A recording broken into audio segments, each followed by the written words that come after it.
এই যে মুখ্যমন্ত্রী বারংবার বলেছিলেন যে সুপ্রিম কোর্টের নির্দেশে তারা পরীক্ষা নিতে বাধ্য, তাই পরীক্ষা নিচ্ছেন, কিন্তু সেক্ষেত্রে দেখা যাচ্ছে যে মামলাকারী যারা হাইকোর্টের দ্বারস্থ হয়েছে তারা বলছেন যে সুপ্রিম কোর্টের নির্দেশের পরিপন্থী যে নতুন নিয়োগ বিধি এসছে, সেটা আপনারা কিভাবে দেখছেন? নতুন যে নোটিফিকেশনটা হয়েছে সেখানে মার্কসের প্রচুর ভ্যারিয়েশন পাচ্ছি 16 সাল থেকে। 16 সালে যেটা আমরা রিটেন দিয়েছিলাম 55-এ, সেটা 60 হয়েছে। একাডেমিকের তো হিউজ একটা পরিবর্তন দেখতে পাচ্ছি, যেটা আমরা নিজেরা আগে ক্যালকুলেট করতে পারতাম, যে আমরা 35-এ কত পাচ্ছি আমরা নিজেরা ক্যালকুলেট করতে পারতাম। এবারে সেটা 10 হয়ে গেছে, এবং যেটা এসএসসির হাতে থাকবে সেটা হচ্ছে বেশি হিউজ মার্কস, যেমন ইন্টারভিউয়ে 10, ডেমনস্ট্রেশন 10, যেখানে আমরা কিছু দাবি করতে পারবো না। ঠিক আছে, এটা নিয়ে আমাদের তো খুবই দুশ্চিন্তা, এবং আমাদের তো প্রথম এবং শেষ দাবি ছিল আমরা পরীক্ষা দেব না। পরীক্ষাটা আমরা দেবো কেন? কিন্তু এই যে MA ফাইলটা হয়েছে সেটা ওয়েট লিস্টে যারা ছিল ক্যান্ডিডেট তারা করেছে।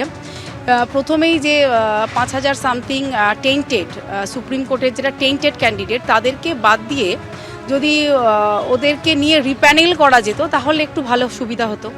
এখন তো দেখা যাচ্ছে সব পক্ষেরই হিতে বিপরীত অবস্থা, মানে সবাইকেই পরীক্ষায় বসতে হবে, মানে কি 25 সাল অবধি যারা পরীক্ষাতে বসবে, 25-এর যারা নিউ ক্যান্ডিডেট যারা পরীক্ষার জন্য একদম প্রিপারেশন নিয়ে আছে, তাদের সাথে আমরা কোনো মতেই একসাথে এক্সাম দিতে পারবো না। 16 তারিখ থেকে প্রক্রিয়া শুরু, তার আগেই 5ই জুন শুনানি রয়েছে এই মামলাটি। হ্যাঁ, 5ই জুন দেখা যাক শুনানিতে কি হয়, সেটা তো আমরা কিছু বুঝতে পারছি না এই মুহূর্তে। একটা ওরা ফাইল করেছে, রায় বেরোবে 5 তারিখ, এই সম্পর্কে আমাদের কোনো ধারণা নেই। ঠিক আছে, তবে মামলাকারীদের অভিযোগ যে সমস্ত নিয়মবিধি নতুন চালু হয়েছে সেগুলোতে একাডেমিক পারফরমেন্সকে কম গুরুত্ব দেওয়া হচ্ছে, আপনারা কি বলেন? না, এটা তো আমরা আশা করিনি। আমাদের আগে 35 ছিল, আমাদের ম্যাক্সিমাম 35 অফ 35ই ছিল আমাদের একাডেমিকে। ওটা তো আমাদের একটা লাইফের অ্যাচিভমেন্ট, যেটা আমরা এতদিন ধরে ছোট থেকে করে এসেছি। ওর জায়গাটায় তো কেউ কিছু করার নেই, হাত দেওয়ার জায়গা নেই, কারোরই নেই। তো সেই জায়গাটা এটাও কিন্তু আমরা ভীষণ আপসেট তার জন্য, যে এটা আমাদের আর থাকছে না। আর যেটা হ্যাঁ, তাদের মামলা যুক্তিযুক্ত অবশ্যই, কারণ তারা ওয়েটিং লিস্ট ছিল।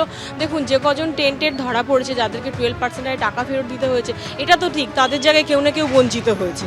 তো আজকে সেই জন্য আমরা রিপ্যানেলের দাবি করছি। রিপ্যানেল করলে তারা কিন্তু চাকরিহারা যারা শিক্ষক শিক্ষিকারা রয়েছেন তারা বলছেন যে ওয়েটিং লিস্টে যারা রয়েছে তাদের মামলা করাটা যুক্তিযুক্ত, কারণ তারা বিভিন্নভাবে বঞ্চিত হয়েছেন, এবং যদি রিপ্যানেলিং হতো তাহলে তারাই সর্বাগ্রে চাকরিটা পেতেন, তাই তাদের মামলা করা যুক্তিপূর্ণ বলে মনে করছেন চাকরিহারা শিক্ষক শিক্ষিকা। একেবারেই সব থেকে বেশি দাবিদার হচ্ছেন এই ওয়েটিং লিস্টে থাকা চাকরিহারারা, এবং তারাই কিন্তু এই মামলা করেছেন। নতুন যে বিধি দেওয়া হয়েছে 2025-এর জন্য, পরীক্ষার জন্য নতুন যে বিধি নিয়ে এসেছে এসএসসি 30 তারিখ, তাকে চ্যালেঞ্জ করে কলকাতা হাইকোর্টে মামলা করেছেন এই চাকরিহারা ওয়েটিং লিস্টে থাকা যে ক্যান্ডিডেটরা রয়েছেন তারা। তাদের কি দাবি?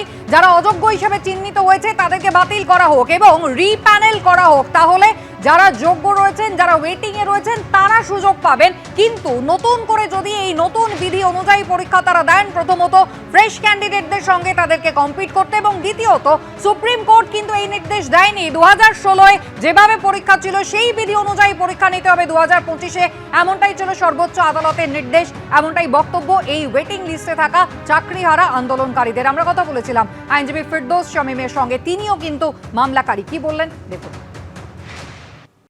2016 সালে রিক্রুটমেন্ট প্রসেসে দুর্নীতি হয়েছে। 2025 সালে নতুন একটি রুল নিয়ে এসে সেখানে রেট্রোস্পেক্টিভ এফেক্ট দিয়ে দেবেন যে 2016 সালের নিয়োগ হবে 2025 সালের রুল অনুযায়ী। যে রুলসে বলছে 10 নম্বরের জন্য টিচার এক্সপিরিয়েন্সের নাম্বার দেওয়া হবে, যে ফলে এদের জন্য সিলেকশন প্রসেস হবে 90 নাম্বারের। আর যারা শিক্ষকতা করেছেন সে হতে পারে কন্ট্রাক্টুয়াল টিচার, তিনি 10-এ 10 পাবেন, আর তাদের জন্য সিলেকশন প্রসেস 100, আর এদের জন্য সিলেকশন প্রসেস 90। সেটা তো আর হতে পারে না। প্রথম। দ্বিতীয় হচ্ছে যে তারা বলছে যে দেখুন, আগে একাডেমিক কোয়ালিফিকেশনের জন্য বরাদ্দকৃত নাম্বার ছিল 35, বর্তমানে কত 10।